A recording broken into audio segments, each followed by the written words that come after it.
what are people connecting to that makes their work meaningful and allows it to have purpose in a way so that employees who spend the majority of their life working can really derive satisfaction from that experience.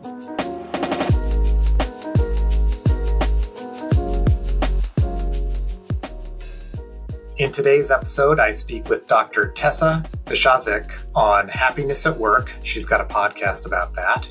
Her most recent book called Branding as a Business. And then we hit a bit at the end about healthcare in America.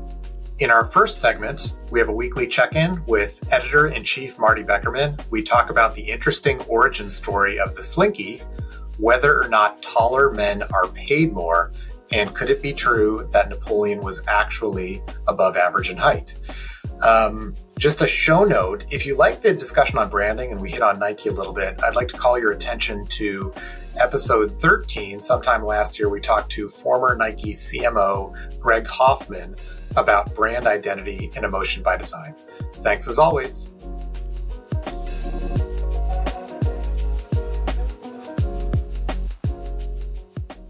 Well, each week we talk to Editor-in-Chief Marty Beckerman about what he and his team are covering in the B newsletter.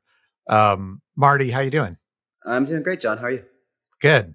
One of my favorite things that you do is talk about the origin stories of all kinds of products. We talked about M&Ms a few episodes back. I'll set this one up. I was back home in Chicago for Christmas, and my nephew Theo opened up one of his presents, and it was a slinky.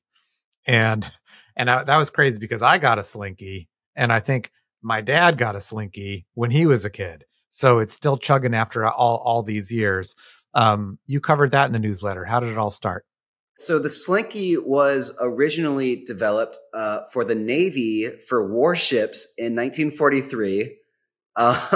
It was made by a naval engineer named Richard James in Philadelphia, and he was trying to stabilize dials and equipment on the warships.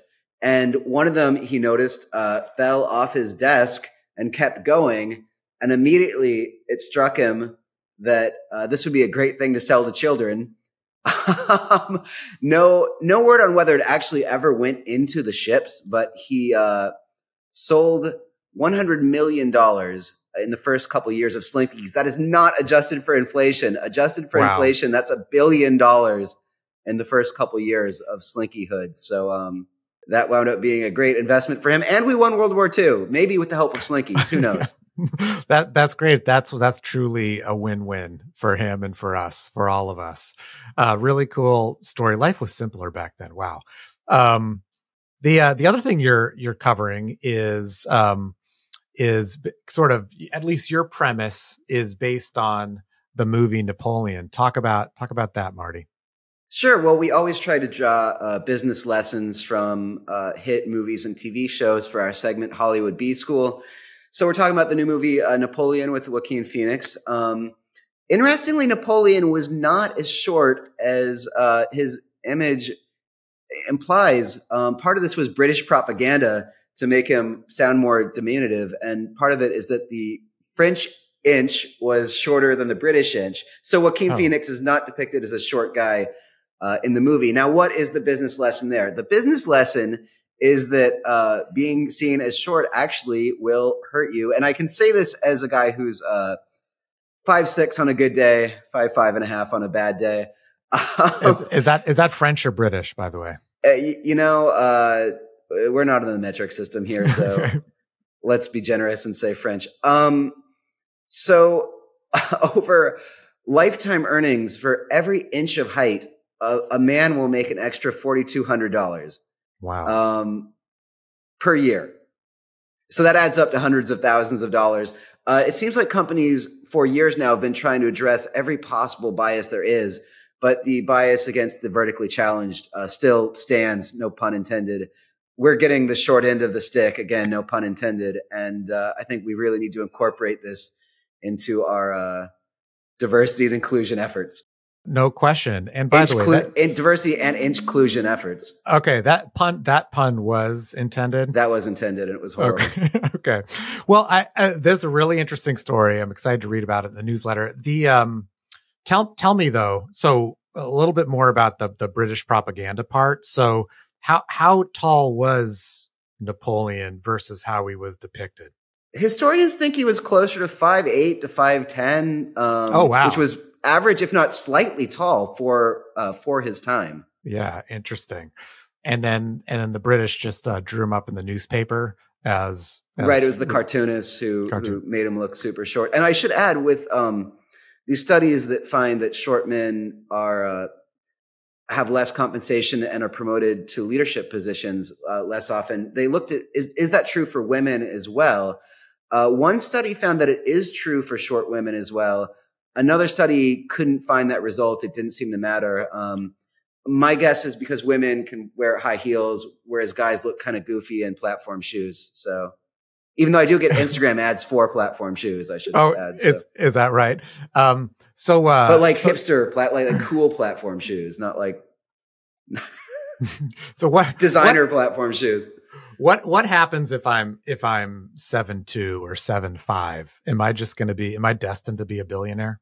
Well, sadly for the guys who are 7'2", the earnings plateau around 6 feet tall. You earn $4,200 more per year per inch, up to 6 feet, and then society has determined you're sufficiently tall enough. You don't need the extra billions. So. Okay. All right. Well, thanks, Marty. Appreciate that. And everybody, as always, you can sign up for the Bee newsletter free at business.com. Thanks, John.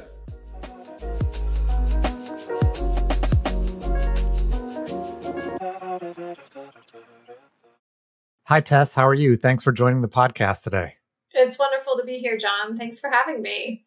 You got it. One of the subjects I'm passionate about, you have a podcast about. It's called Happy at Work. And so you've been talking about the concept for several years on your podcast with your co-hosts. My question about being happy at work is actually from the perspective of a manager or leader. So if you have this hypothesis that having happy employees is good for business, or you just want your employees to be happy, what do you need to know as a manager and leader about that?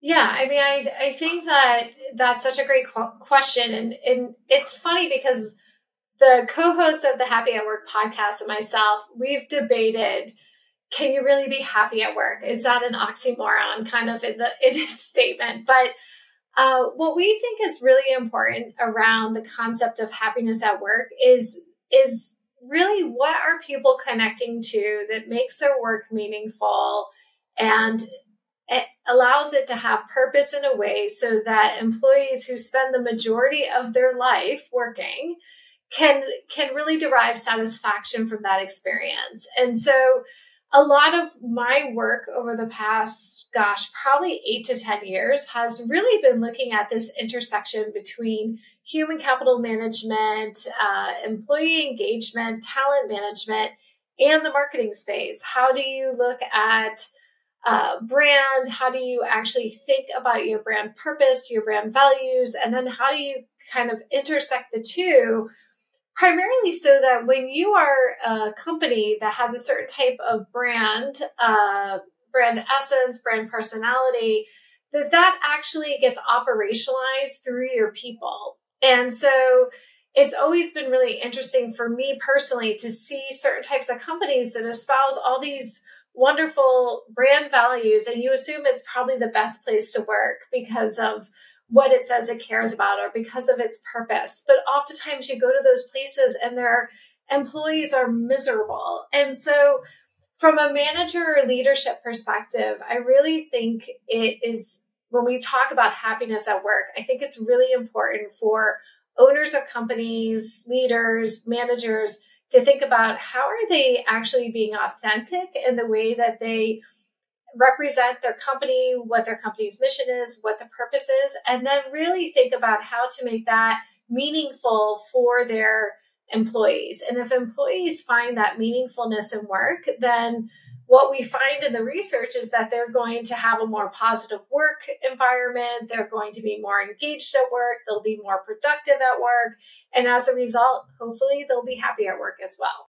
Yeah, it was funny what you said at the beginning about can you be happy at work, and maybe you can only maybe you can only be like happy-ish, you know, kind of thing. But you know, during my best and happiest times as an employee, it's really unrelated to perks at work, and it's more like, am I looking forward to actually doing the work? Part of it might be recognition, part of it might be being able to see the fruits of my labor, that sort of thing. And definitely authenticity is a big part of that. Are you doing something where you feel personal satisfaction? I wonder, as I was preparing for this interview, I had a question about whether you can hire for happiness. I guess what I mean by this is, if you could categorize people as like naturally glass half full or glass half empty, or naturally, maybe natural is the wrong way to say it, but someone who's going to come in and be like a happiness quotient adder versus subtractor. Can you figure that out in the hiring process? Is Yes. that, or is that totally like, and sorry to interrupt, is that totally like, you know, how the company's doing? Yeah. So, I mean, I think that that's a really important question. And there are a lot of folks in the organizational psychology space and positive psychology space that has looked at positivity and optimism and, you know, are these things that can be measured? What I have really focused on in my work is, can you build a culture and can you actually assess a person, an individual, for who they are, their competencies, what really drives them in their work, and then be able to match them to the right role so that they are making those connections, that they are motivated because they're, you know, their drivers, their competencies, the way that they bring certain skills to the workplace are being best leveraged or best used in their work. And then, of course, I think it's important as a workplace to really see your people as assets of the organization. And if you actually value them as assets, truly see them for being what will make or break the strategy of your company, what will make and break the success of your company, and you invest in them that way, you invest in their learning and development, you invest in really helping them to find those connections to meaningfulness of work, that you really help them to kind of find their purpose, and whether it ends up being with your workplace or whether you help them on the ladder of their career to connect to another opportunity. I think just having the positive intent to create those types of conditions that allow people to reach their highest self at work will be able to create that positivity at work. So I'm not an expert on being able to measure a person's optimism. The only other thing I would add, though, and one thing that I have done a lot of work is empathy. And I have worked for a company that we actually did look at empathy as a muscle, and certainly have seen research around empathy scales and being able to really help a person develop that empathy muscle so that can help them make more meaningful connections at work. And again, in the experience I've had in being able to work with individuals, coaching them on building these types of skill sets, whether it's through empathy, positive psychology, or utilizing these types of tools in the context of their work, we have seen that they are happier at work as well. So I really think it's not about saying, okay, I'm going to assess the happiest people and have them come work for me. Because if you end up putting even the happiest person in the wrong role or doing the wrong job, you know, given what their skills, their drivers are, their motivations, they're probably going to end up unhappy anyways. So I think it's probably better to take an individual, be able to really assess what they do well, and then try to match them with the right role, and then develop a culture of learning, develop a culture of development so that they can thrive at your workplace. And then hopefully you can find them to be happy. Totally. Is there a playbook that you would have if you were hiring someone you hired them for a role, they went through the interview process, and now you're trying to course correct. Is this person able to be their best self? Are they doing what they believe they were destined to do, et cetera? Well, how would you begin to establish that relationship? Because someone might be hearing this and say, okay, I want to show more empathy. I don't know what to do. So it's interesting because I think certainly during the hiring process, it is important to align on values. And I used to do this exercise. Actually, I was hired CEO of an empathy training company. And when we actually hired all of our employees and went through the interview process, I would actually put our core values in front of the employee, the prospective candidate, and then ask them to really respond to any of those values and maybe tell a story of why a certain value might be meaningful to them. And honestly, within that split second, I could see who would actually glance at the paper, push it off, and then have something kind of contrived that they had already rehearsed, versus the employee I remember I ended up hiring. She actually looked at it and then started to kind of get emotional because she felt so connected to the values in it. And then she told this incredibly authentic story about her own experience and why she felt so connected to those values. And again, I think in the recruitment process, it's important to be able to assess. It's important to have, those types of experiences and to really get candidates to storytell so that you can try to glean into who is their most authentic selves and what are the types of experiences they bring to the role. But I definitely think that once you have a candidate in the door, and if you're thinking to yourself, oh gosh, I probably need to course correct here, I think it's just really important to have great communication, empathic communication that really allows them to open up, offer transparency, give them a path of learning and development, really understand where they want to go with their career trajectory and help them get there. And really approach the situation with positive intent. I think all of those factors are really important, especially in, say, the onboarding process of the first 3 to 6 to 9 months that an employee will join an organization. The last thing I will also say I think is really important is learning agility. So when you think about learning and development and being able to offer a path of learning to employees so that they can develop themselves and always try to be, becoming the best version of themselves as well as learning new skills for the job, having a sense of learning agility is really important to that. And that would probably be one particular aspect of a candidate that I would probably try to assess for is, do they have that kind of agility, that learning agility, that growth mindset that allows them to really be open to what are the opportunities and to always be willing to learn and grow. At my company, one of our core values is adaptability, because in most really fast growing cultures, jobs, roles, organizations are going to change constantly.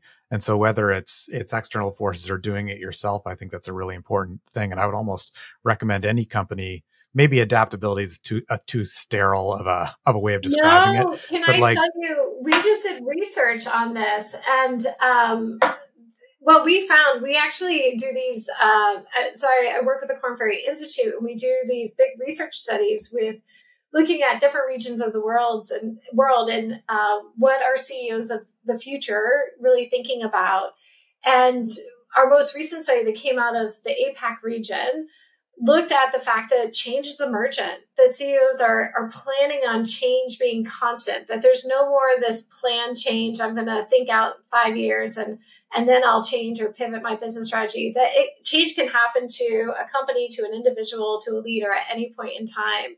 And so adaptability is one of those key skills that individuals, leaders really need to think about as you think about moving into the future of work, given the level of uncertainty that we have, whether it's in our markets, in our supply chains, in our geopolitical situations around the world, that being adaptable is an incredibly important skill. So it sounds like that's a great value to have for your company. And as you were going through those examples, my mind went immediately to ChatGPT. And I imagine, if I went to sleep a year ago, woke up today and saw how like everybody in my organization's using it, Yeah. I would probably be really shocked because there's sort of just change rippling through everything. I wanted to ask you one more question about the happy at work, and that's how to communicate or talk about or think about unpopular decisions. I imagine that many organizations have thought about this with return to office, and coming up with a policy that makes at least 50% of the people happy might be impossible. And so recognizing that being happy at work and being understanding about everybody's personal situation also needs to be balanced by whatever policy a company has. How do managers or leaders think about those two things? What's interesting about the work I did around empathy and kind of the research I've done over the past 6 to 8 years, and actually my co-author that I wrote the book, Branding That Means Business with, Matt Johnson, has done a lot of work looking at the neuroscience of marketing, and with that comes empathy. And really what was interesting is we used to have these kind of debates because we kind of came from two different schools of thought as it related to empathy.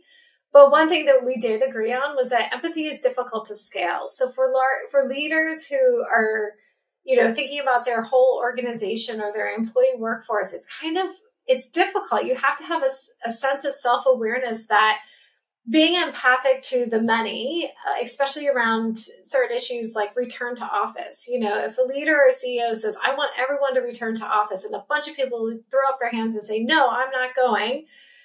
It's oftentimes difficult for a leader to be empathic with them about that situation. They think to themselves, oh, come on, you used to commute all the time. We have this building here. This is the rules of working at this company. And so you just have to do it, right?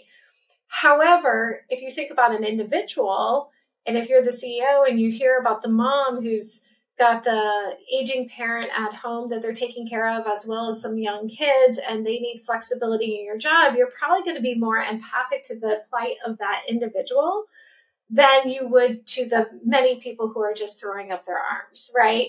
So empathy has a scaling problem. And as a leader, you need to be aware of that. And so when it comes to making these types of tough decisions, what we usually recommend to leaders is that they really need to have dialogue, that there needs to be participation from everyone that's involved, even though for a lot of leaders and owners of companies, you may think, hey, it's my company. But I will say that working in the space of talent management with a 3.5% unemployment rate in North America and a third of the workforce really looking to gig work right now, and really seeing that they have lots of options for themselves as it relates to the type of work that they'll do, whether it be remote or in an office, talent will continue to be a scarce resource. And so if you have really great employees, it is worth, when you have to make that tough decision, to really engage them in dialogue, to be able to share with them why it's important to you as the leader to have them have a presence in the office. How is that time going to be utilized? Plan with them the way in which that time will be, best used through collaboration or teamwork or whatever the case might be, rather than kind of forcing any sort of rules upon them, I think is the best way to go about that.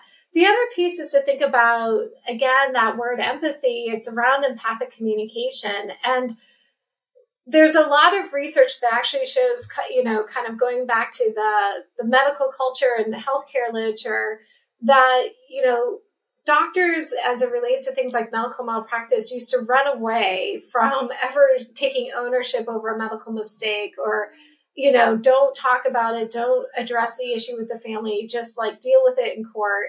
And what we've actually found in all of the literature is that actually, if you disclose that there was a mistake made, if you actually share the bad news with the victim or the family, and you do so with empathy, that they are far less likely to sue the doctor or to file a medical malpractice claim, because they feel that sense of human connection, even if they're hearing bad news. And so there are techniques to think about. How do you have those tough conversations? How do you share bad news? How do you kind of engage in that dialogue in a way that does demonstrate empathy, and you can have a far better outcome than if you try to ignore it, or if you try to pretend like it doesn't exist, or if you try to kind of force people into a situation that they're not quite ready for. And so, so those are some of the considerations to think about. You can't always have all the perfect conditions where everyone's going to be happy at work all the time. There's going to be those tough conversations. But if you do so with empathy, and if you have the self-awareness that, especially in large decisions, that you're going to probably be less empathetic to the many, and therefore you really want to engage the many in that conversation and in a dialogue so that it can be a give and take on whatever the negotiation is for the new condition at work, you will have more success. I think that's really good advice about owning your mistake. I was thinking about some personal. I made lots of mistakes in my career, and I think actually I've had really great responses when I admit them. I really screwed up in this communication. Here's what I was trying to say. I'm sorry if you want to go that far, and that's really, really good advice, showing vulnerability and empathy. I want to shift gears a little bit because we've been talking about building bonds internally. Those have been the gist of my initial questions, but I want to talk about building external bonds and how to do it at scale. Your most recent book is called Branding That Means Business. Yes. And I wanted to ask you, why'd you write it, and why did you choose that title? I'm sure that title was intentional. So the reason we chose to write the book about branding is that my co-author, who I mentioned before, Dr. Matt Johnson, we had many conversations. He's an expert in neuromarketing. We had both worked around the research of empathy. My past in my career was really focused on talent management consulting. And then I moved into the marketing field. And I was really interested in looking at that intersection between marketing and HR, and how to, especially because I had worked in the diversity, equity, and inclusion space, how do you really operationalize that purpose of those values through your people, and how do you invite in that diversity of perspective when really, if you're espousing a certain type of value through your brand around diversity, how do you really create that inclusive environment and really operationalize that value? So we came together. It was quite serendipitous. We got this opportunity from a publisher to write this book, and we were approached to write it about marketing. And I actually had said to the publisher, I'm happy to write a book about marketing, but I think brand right now we're at this kind of tipping point as it relates to brand, because we're moving into this new environment because of social media, because of all these different types of platforms that are really disrupting our economy right now. What we used to think traditionally of brands has completely shifted. And what we see now is a lot more smaller companies having these really organic approaches to building their brands and really disrupting big markets. And we've seen this disruptive innovation, as you would call it, happening more and more by these smaller players because they have such powerful brands. So I just thought, in the context of marketing, that would be the really kind of cool piece to research and spend some time, pretty much the pandemic, researching and writing a book about. So that's how we landed on writing about brands. I love it. And I think I want to talk about some of those companies that are disrupting things now. But before I do, when you introduce the book, when you're at the beginning of the book, you use examples of brands that I'm really familiar with. And you say, and I'm quoting, branding fundamentals built on the fundamentals of human nature.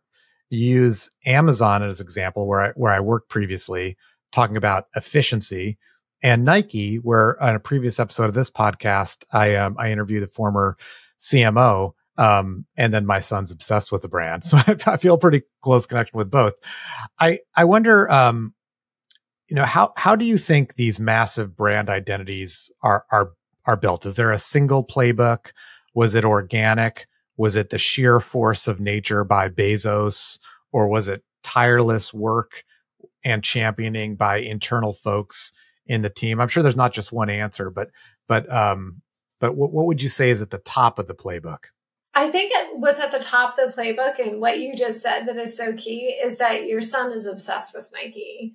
And I think that there's a couple of things to think about in the context of product innovation and new product design and things like that. When I used to teach actually a course in new product innovation, I used to always say to my students, you may have a purpose or an intention behind this product, but when the customer starts using it, they're going to use it for whatever job they need the product to do. And so this goes back to Clayton Christensen's work, the great HBS professor of disruptive innovation, who always used to talk about the job to be done. And oftentimes it's the customer that really determines what that is and then as a result, that if you're the entrepreneur, you're just quite grateful that they found a job for your product to do. And then you capitalize on that, you grow that, you try to make it better, to do a better job for whatever purpose the customer is thinking about. And I think brand is very much aligned in that same vein. It's really about not necessarily what am I dictating as a company based on what I believe I want my brand to say in the context of the competition. Certainly you're thinking about how are we differentiating our brand from our competition, but you also are thinking about how am I best connecting to that customer? How am I positioning my brand with my customers so they see it as an extension of their own identity? I'm sure your son wears a lot of Nike, and it's not just because he likes the little swoosh design logo. It's because it says to the world something about him, right? It might say that he believes in excellence, or maybe he's an athlete, or whatever that case might be.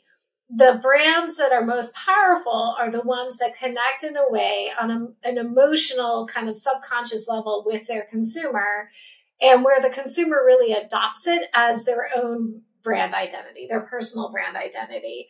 And so it really is this give and take with the customer, and it takes iteration over time to really find where those connections are and getting to that kind of, again, when you're doing your brand storytelling, when you're building your brand identity, as you're building the brand personality, it's really learning more and more about that target consumer as to what would make them most loyal to your brand. And then how do you expand that so that those target consumers become even more loyal. And we talk about in our book this why exercise, where you want to continue, which is actually adopted by Denise Leon out of Stanford, where you actually want to be able to kind of get to that subconscious level of why people are so loyal and connected to brands. So you ask people, why is this brand important to you? And then you kind of keep asking why at least 5 times.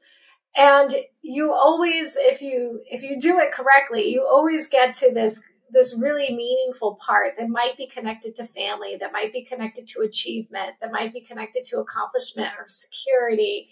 And usually that's what's underpinning the consumer motivation or the consumer behavior. And so as a brand, you really want to figure that out, and then you exploit storytelling around that motivation, and that's how you'll have these deeper connections with your target consumer.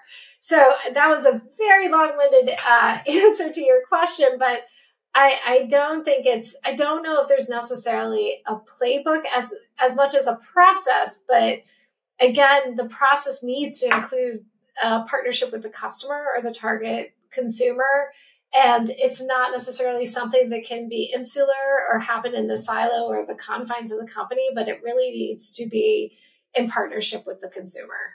That really rings true for me. I can say, speaking from experience, being at Amazon, how much Amazon obsesses about the customer, and how many meetings I was in where we were listening and reading customer emails and listening to what customers have to say for really, really big products was very impressive. And when I was there, Bezos was still CEO, and you could email him and get a response, whether you're a customer and anyone. And it was pretty amazing. We don't all work for, brands that have the potential of Nike. We might own a chain of boba tea shops, or we may make HR software, or just something that doesn't have the total addressable market of Amazon. But we might recognize the importance of a brand and what it can do for me. Do you have thoughts on starting this process, like what you would do next in a more, I'm calling it pedestrian category, and I don't mean to like besmirch the boba tea industry or anything like that. Honestly, I think everything I just said can happen on just a smaller scale. So again, it's about really being involved and involving the customer in the iteration of your business, your company, your product, whatever it is. And then really understanding how they are perceiving it, how it connects to them, what job does it do for them, and then really connecting into why it's important to them. And as you learn from your customer all of these different pieces, and as you involve them in further designing and improving your product, and then again, as you can exploit through storytelling and offering certain types of ways to connect your customer more through to your company. So if you have the boba tea shop, it's really understanding, is it a gathering place? Is it a place that young people come because it's super, they see on Instagram everyone doing boba tea and they want to take it, selfies of themselves, whatever the case might be, whatever the motivation is. It's really about just connecting into that emotional connection. And honestly, you can make those emotional connections whether you are an HR software company or whether you are a boba tea shop. If you think about the iPhone, it is, when I always ask my students, what's your favorite brand? Every single time, every single class, iPhone is probably 25% of the class, Apple iPhone. And then when we do that same exercise, you think, okay, it's a phone, it's a piece of technology. But when you actually do that 5 whys exercise, it really does connect back to oftentimes security or accomplishment or family, right? So everything kind of always comes down to those underpinnings of what drives our motivation to be loyal to certain products. And I think no matter what category of product you're in or what type of company you have the opportunity to make those deeper connections and really serve this meaningful purpose with your customer. So I think it's the same process, whether you're Nike or you're, the local boba tea shop. I have a feeling you kind of answered the next question with your medical malpractice example. But I wanted to know about brands or industries that either have fallen on tough times, or maybe they're in a category like an airline or an internet service provider. There are unavoidable customer service disappointments in industries like that. And how does one maintain a brand connection, just knowing that things are going to screw up from time to time? There's kind of 2 responses I have to that question. The first is, airlines are notoriously known for having terrible customer service. We all know that, and we've all had terrible customer service while flying. However, if you look at Southwest or JetBlue, they really came in and disrupted the airline market at a point when there was tremendous complacency in the industry, right? Most airlines were operating the exact same way. They had the same hub and spoke business model. They, had a very poor customer service. They all offered the exact same customer loyalty perks, right? With miles and all of these different things. They were all the same. It really was just a differentiation, maybe on price or sales. And then enter JetBlue into the market, and they decide to build their brand on the one thing that everyone else was doing so poorly, which was, let's hone in on customer service, right? Let's be the common sense airline that really does treat people like humans and not, like cattle riding in an airplane, and let's offer them the smaller amenities that really do make a difference in the experience that customers have while flying. And they differentiated their entire approach to the market based on developing this type of brand. So I think for airlines, there is a lot of opportunity to use brand in order to differentiate. But I think what's important is, we see, again, using airlines as the example, US Air had that terrible experience where they dragged that physician off of a plane who had a ticket, had elected not to get up from his seat when they were trying to force him because I think there were some other pilots that had to get to their next destination. And so they had to bump a few passengers because they had oversold the flight. And they dragged this physician off the plane, the physician who did not want to get off the plane because he had patients to see the next day. And then it just continued to basically blow up into this huge piece, primarily because no one was following any sort of value system as it related to how you treat your customers. And so when we talk to companies about how can they really, when something goes poorly with the company, which in all cases it will, and in that particular case, this is something that goes viral on the internet because everyone's taking videos and posting it to Facebook of this physician getting dragged off the plane. If you had a strong operationalizing of your brand values in your company, your employees would have known the right thing to do in that situation, right? Which is either negotiate at a higher price or just, treat people with respect or whatever the case might be, or even the CEO to come out 2 to 3 days earlier than he did to actually apologize for the event.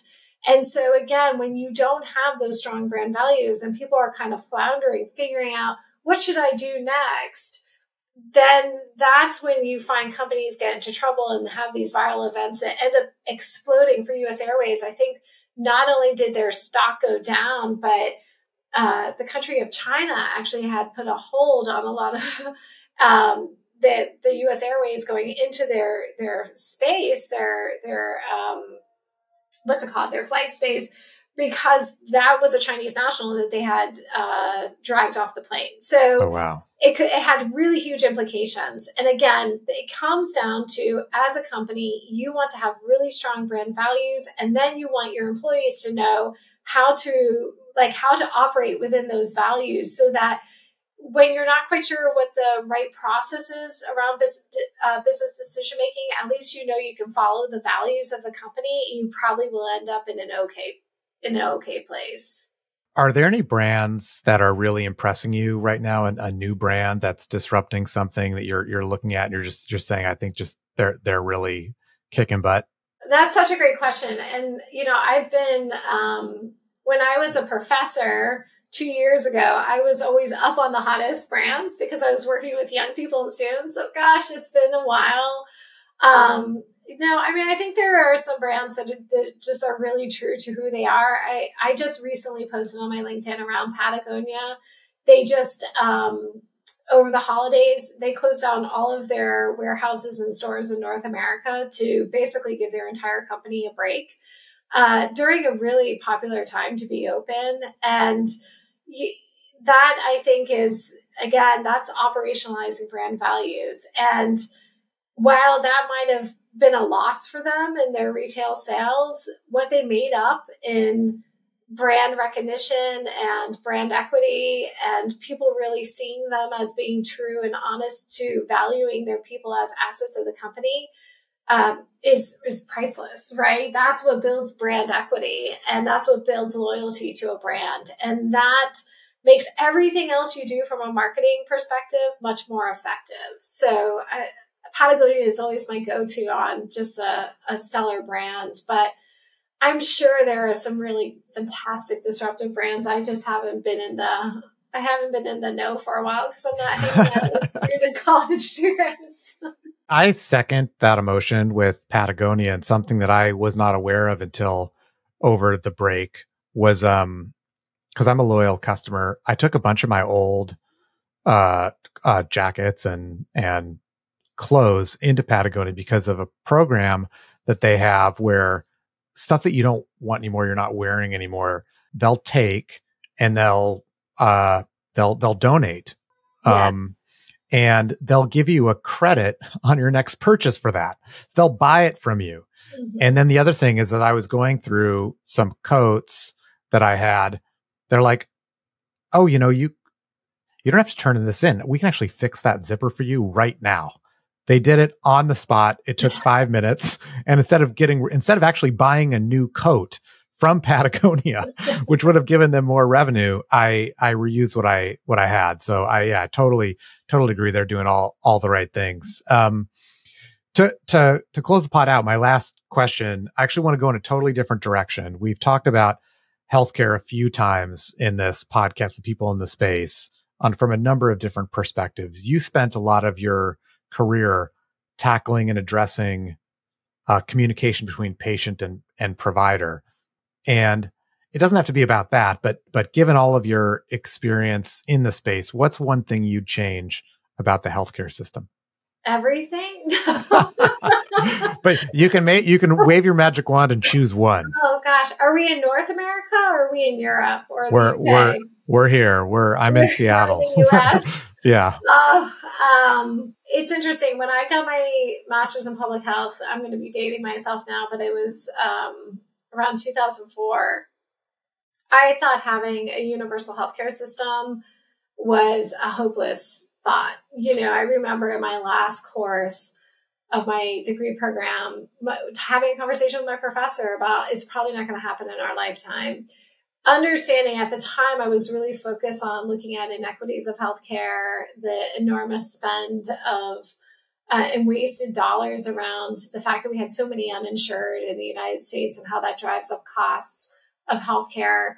And then, in 2011, ratified by the Supreme Court in 2012, we had the passage of the Patient Protection and Affordable Care Act, otherwise known as Obamacare. And there were these glimmers of hope, right? And so after that point, it was honestly, I think, a really hopeful time for healthcare, and especially the work I did around addressing health inequities, cultural competency in healthcare, DEI issues. What I am most concerned about now is that with all the kind of new policy around women's health that's getting passed, the overturning of Roe v. Wade, what we're seeing around affirmative action, which really does address, I know, higher education, but certainly addresses medical education, and how we see DEI kind of being stripped away from academic medical centers, certainly in certain states, but even more broadly, a de-emphasis on that. I think it's really troubling, because I do believe in the importance of inclusivity. I believe in the research and the data behind how with diverse patient populations, you have to have diverse providers, providing that care to patients. I think healthcare is very inaccessible for the most part in the United States. I think it's very confusing. So gosh, I know we can't boil the ocean, but I am a little bit dismayed that I feel like we're kind of going backwards from where we were in 2012, 2013, 14, which I believe was a more hopeful time for healthcare, and really being able to provide affordable, accessible, healthcare to very diverse patient populations. And I feel like we're moving away from that in a strange way. And so I think that that's the one thing I would try to go back and change, or even just get us back to a place where we once were. I'm putting you on the spot here, but if there was a book that you would recommend, or a podcast that you would recommend for someone who wanted to be more educated on what's going on, is there something you'd suggest? Oh gosh. I as it relates to healthcare. Mm-hmm. Yeah. It's so hard for me to say. I don't have a great answer to that.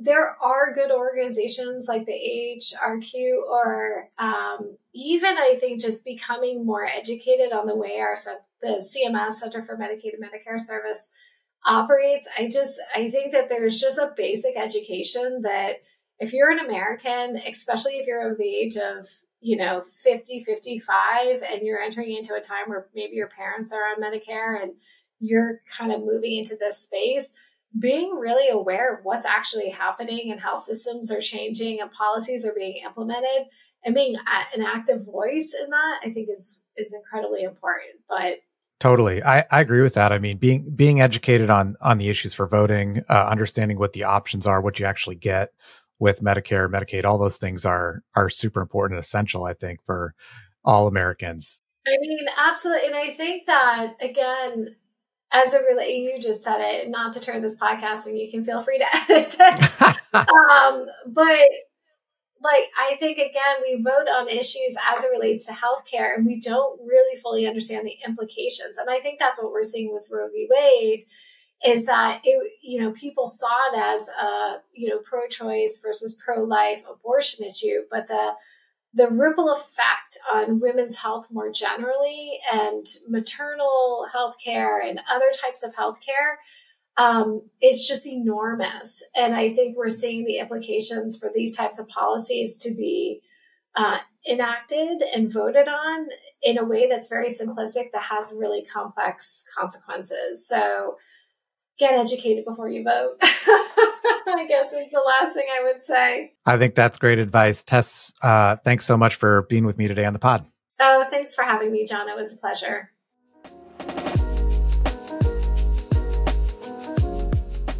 Did you know that more than 20 million professionals and business owners visit business.com and Business News Daily? Why? It's the best place for resources, advice, and information about how to grow your business. And if your goal is to reach our audience, you should become one of our lead partners, sponsor a section of the site, or sponsor even this podcast. Reach us at business.com/connect. That's business.com/connect.